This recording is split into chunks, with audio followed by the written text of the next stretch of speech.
L'évangile de Christ, deuxième partie. Né de Dieu, l'évangile de Christ, deuxième partie avec l'apôtre Michael Oropo. Et bien dans la première partie, nous avons décrit les trois caractères que revêt l'évangile de Christ et pourquoi l'évangile de Christ et qu'est-ce que l'évangile de Christ apporte à l'humanité. Donc dans cette deuxième partie, nous allons évoluer, nous allons maintenant découvrir quel est le plan de Dieu véritablement dans la vie de l'être humain à travers l'évangile. Alors le plan originel de Dieu à la création, comme il a dit dans Genèse 1 verset 26, faisons l'homme à notre image, à notre ressemblance.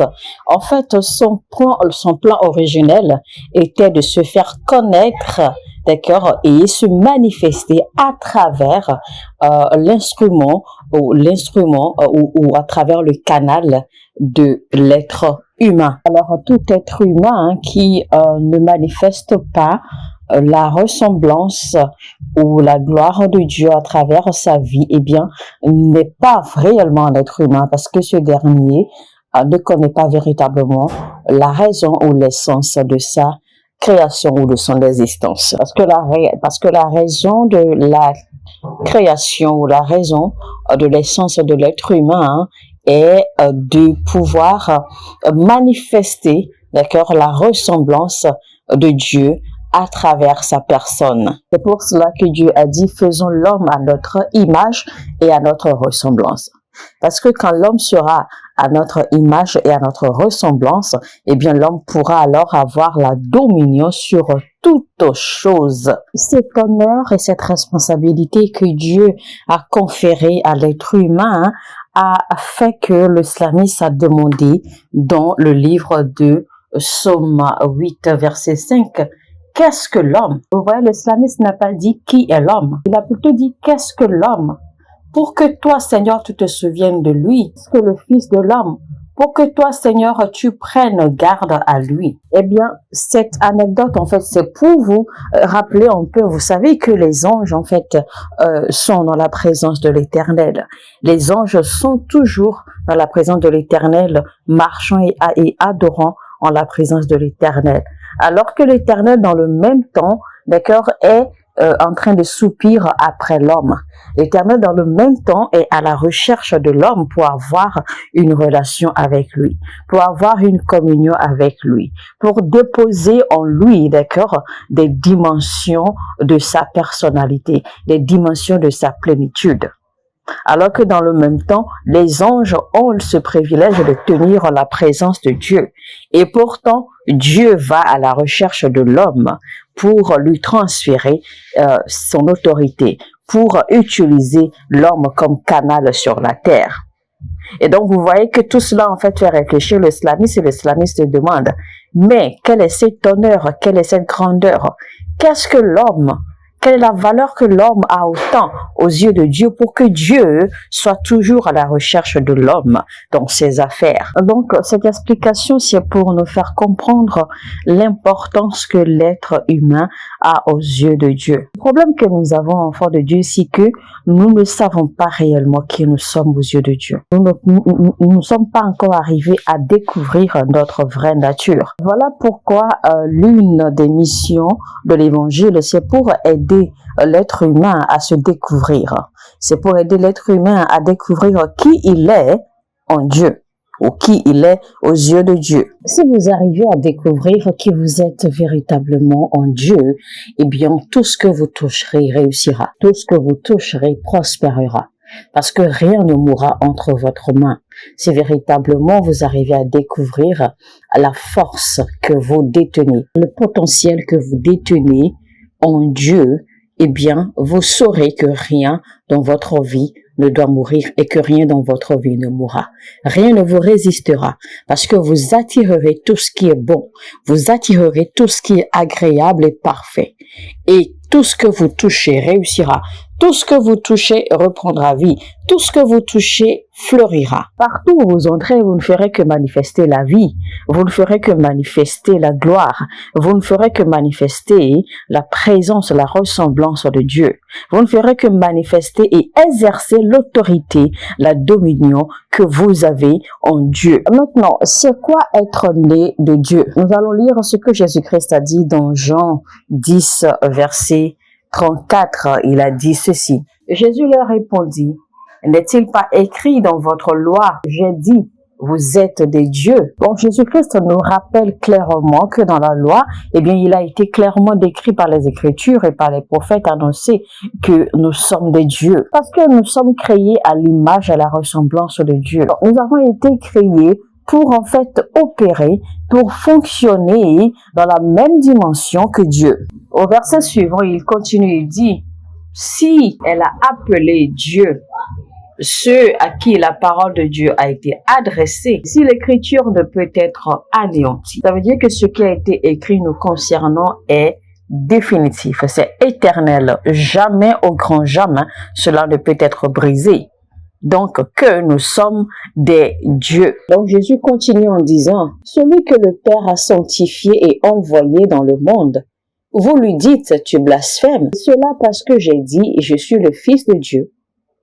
Alors, pourquoi pensez-vous, c'est-à-dire en fait que Jésus-Christ essayait de défendre en fait la logique selon laquelle nous sommes des dieux, parce qu'il a dit qu'il était le Fils de Dieu. Et les scribes et les pharisiens en fait se sont révoltés disant qu'il blasphémait. Alors Jésus-Christ, pour nous rappeler, pour rappeler à tout le monde que ce n'est pas lui qui le dit, mais que c'est plutôt l'Écriture qui nous le dit. Et que Dieu lui-même l'a dit dans sa parole. Il a dit qu'il nous a créés à son image, à sa ressemblance. Et donc, nous sommes des dieux parce que nous sommes les enfants de Dieu. Donc, que lui, il dise qu'il est le Fils de Dieu, ce n'est en aucun cas du blasphème. Ce n'est que pour justifier les paroles de l'Éternel lui-même à travers les Écritures. Donc, que nous sommes des dieux. Au même titre que lui, Jésus-Christ, nous sommes aussi des dieux. Pierre a dit dans 2 Pierre 1, verset 3, « Comme sa divine puissance nous a donné tout ce qui contribue à la vie et à la piété, au moyen de la reconnaissance de celui qui nous a appelés par sa propre gloire et par sa vertu. » Alors en fait, Pierre essaie de nous faire comprendre en fait que tout ce que Dieu nous a donné, eh bien ce n'est pas pour que nous jouissions de la vie comme le faisons naturellement. Ce n'est pas en fait pour que nous végétions dans la richesse, c'est-à-dire dans les choses matérielles, dans les choses physiques. Donc Pierre en fait essaie simplement de nous faire comprendre qu'en réalité toutes ces bénédictions, toutes ces choses que Dieu nous a données, c'est pour que nous sachions que nous sommes supposés vivre, d'accord, fonctionner dans la dimension de la vie, dans la dimension de l'autorité et de la dominion divine. Dieu nous a créés pour vivre et fonctionner dans la dimension de la gloire divine. Nous avons été créés pour vivre dans la même dimension que les entités glorieuses, dans la même dimension que les entités, les personnalités divines. Nous avons été créés pour vivre dans la même dimension que les anges, tout en reconnaissant évidemment que les anges appartiennent à un autre rang. D'accord, dans la dimension spirituelle. Mais nous avons été créés en fait pour vivre et fonctionner dans cette même dimension de gloire et d'autorité. Et pour justifier cela, on continue le verset 4 maintenant qui nous dit « Lesquels nous assurent de sa part les plus grandes et les plus précieuses promesses, afin que par elles vous deveniez participants de sa nature divine. » C'est donc cela le plan originel de Dieu pour nous. Voilà pourquoi en réalité, quand le diable s'en prend à nous, en réalité le diable n'attaque pas les choses physiques que nous possédons. Mais le diable attaque plutôt, d'accord, cette chose, cette gloire qui fait de nous enfants de Dieu, cette gloire, d'accord, c'est-à-dire que cette nature d'appartenance à la divinité glorieuse, c'est à cela que le diable s'en prend, c'est ça que le diable attaque dans la vie des enfants de Dieu. Toutes ces richesses, toutes ces possessions matérielles, physiques, en fait, ne représentent rien parce que ce sont des choses que nous sommes appelés à posséder naturellement en tant qu'enfants de Dieu. Ces choses peuvent s'acquérir naturellement.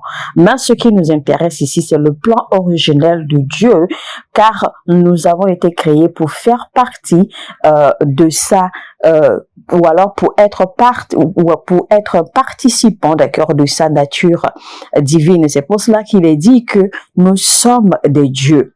Et donc, c'est à cela que nous sommes appelés, en fait, à travailler. Parce que si nous réussissons à manifester notre nature de divinité glorieuse, notre nature de ressemblance à Dieu, eh bien, toutes ces possessions physiques et matérielles ne seront rien du tout pour nous. Toutes ces choses seront naturellement à notre portée. Mais le but ici, c'est que, à part la possession de ces choses matérielles, l'influence, la popularité, les richesses, etc., etc., à part posséder ces choses, eh bien, que nous soyons également détenteurs ou possesseurs de quelque chose d'extraordinaire, quelque chose de différent que les autres du monde ne peuvent jamais posséder. Parce que nous avons été appelés spécialement, d'accord, à manifester la divine gloire de Dieu. Et donc, le diable savait également parfaitement quelle arme, quel instrument utiliser pour manipuler l'homme et séparer l'homme de cette nature glorieuse que Dieu lui a conférée. C'est alors que le diable a incité la rébellion, d'accord, dans le cœur de l'homme. Parce que le diable savait que, de par lui-même, il ne pouvait pas séparer l'homme de la place ou de la nature divine glorieuse que Dieu lui avait conférée. Mais qu'il fallait qu'il amène l'homme lui-même, d'accord, à se déplacer ou à se détourner, d'accord, de cette nature divine que Dieu lui a conférée. Et c'est alors que le diable a incité la rébellion dans le cœur de l'homme. Et c'était donc par la rébellion du cœur de l'homme parce que l'homme a obéi, ok, au conseil du diable. Selon la ruse que le diable a utilisée, l'homme a oublié Dieu et l'homme a obéi, d'accord, à la ruse du diable. C'est alors que l'homme a désobéi. C'est alors que l'homme s'est rébellé contre la volonté de Dieu. C'est alors que l'homme, par ses propres actions, s'est vu séparé, d'accord, s'est vu déconnecté de cette nature divine glorieuse que Dieu lui a conférée à l'origine. Et donc, c'est comme ça que l'homme a perdu, d'accord, cette nature glorieuse. Cette nature glorieuse que nous sommes en train de combattre aujourd'hui pour récupérer. Cette nature glorieuse, en fait, que Christ nous a restaurée, d'accord, par sa mort et par sa résurrection. Mais, puisque le premier fait a été, eh bien, nous, enfants de Dieu, nous devons combattre aujourd'hui pour récupérer, d'accord, pour voir la manifestation de cette restauration effective dans notre vie. Le diable était après quelque chose, d'accord, qui fortifiait l'homme et qui permettait à l'homme, d'accord, de fonctionner dans cette dimension divine glorieuse que Dieu lui avait conférée. Et cette chose, en fait, est composée de 5 éléments que Dieu a déposés, que Dieu a conférés, d'accord, à l'être humain. Et donc, c'est cette chose que le diable est venu pour combattre. Et le premier élément, d'accord, de cette chose, en fait, que Dieu a déposé, ou cette vertu, ou cette gloire que Dieu a déposée dans l'homme, eh bien, c'était la nature de Dieu. Donc, le premier élément, parce que rappelez-vous, le diable n'était pas présent quand Dieu, d'accord, quand la Trinité a décidé de créer l'homme à l'image et à la ressemblance de la divinité. Le diable n'était pas présent. Donc, et Dieu ayant créé l'être humain, eh bien, il y a sa ressemblance, il y a sa nature. Donc, le premier élément que Dieu avait déposé en l'homme, c'est la nature de Dieu. Et cette nature de Dieu, le diable est contre, parce que rappelez-vous, le diable voulait voler, le diable voulait usurper la place de Dieu, parce qu'il s'était rebellé. Et voyant que Dieu confère sa nature à l'être humain, évidemment, le diable n'était pas d'accord. Donc, il était après cela. Il était contre cela. Malheureusement, l'homme n'a jamais su qu'il était un canal, d'accord, un canal transparent par lequel on pouvait accéder à la divinité. L'homme ne savait pas qu'il était la représentation même de la nature divine sur terre. Il l'a réalisé seulement quand il a perdu cette place. Le deuxième élément qui donnait la possibilité à l'homme de fonctionner dans la dimension de la divinité, c'était la ressemblance de Dieu. Parce que rappelez-vous, Dieu lui a conféré sa nature et Dieu lui a conféré sa ressemblance. Parce que c'était le plan de Dieu, créons l'homme à notre image, à notre ressemblance. Et c'était donc l'habilité pour vivre et opérer comme Dieu, opérer dans les dimensions de Dieu. L'homme manifestait les pensées de Dieu, il manifestait le cœur de Dieu, il manifestait les actes, les désirs de Dieu. Parce que rappelez-vous, c'est l'homme qui a nommé tous les animaux que Dieu a créés. Les animaux dans les eaux, les animaux sur la terre, les animaux dans les airs. C'est l'homme qui les a nommés tous. Et vous savez très bien que jusqu'à aujourd'hui, l'humanité n'a pas encore découvert tous les animaux qui existent sur la terre. Et donc, on se pose la question, comment l'homme a-t-il pu nommer même les animaux qui sont dans la profondeur des eaux? Et donc, parce que l'homme ne pouvait pas plonger, d'accord, dans la profondeur des eaux pour en fait connaître les animaux, pour les nommer. Mais comment a-t-il pu accéder à cette dimension? Parce que la Bible nous a fait comprendre que chaque nom que l'homme donnait aux animaux, c'était le nom originel que Dieu leur avait conféré également dans le livre céleste. Donc, vous voyez que l'homme à cette époque-là, eh bien, fonctionnait exactement comme Dieu. Parce que c'était ça le plan de Dieu. Dieu lui avait conféré sa nature. Dieu lui avait conféré sa ressemblance. Dieu lui avait conféré son autorité, sa dimension divine. Malheureusement, l'homme a perdu tout cela. Et c'est après avoir perdu tout cela que l'homme s'est rendu compte. C'est après cela que l'homme, en fait, a réalisé qu'il avait toutes ces choses, toutes ces qualités ou toutes ces vertus en possession. Malheureusement. Ensuite, Dieu a donné son souffle, d'accord? Dieu a mis son souffle en l'homme. Et ensuite, Dieu a révélé ses secrets profonds à l'homme. Donc, la dimension des secrets de Dieu était ouverte, était exposée à l'homme.